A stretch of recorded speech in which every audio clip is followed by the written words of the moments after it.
This is another issue related to the present situation. The leadership of different Muslim countries requested America and their allies to stop the war in the month of Ramadan.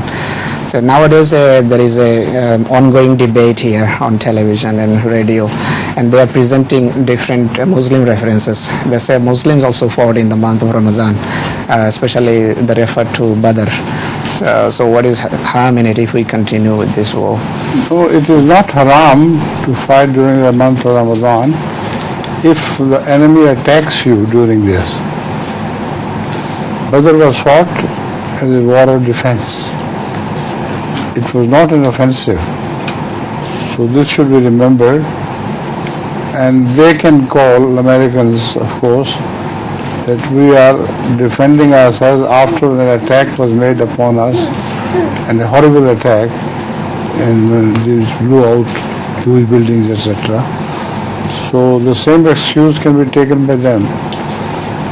But I think it was a ploy of deceiving the enemy.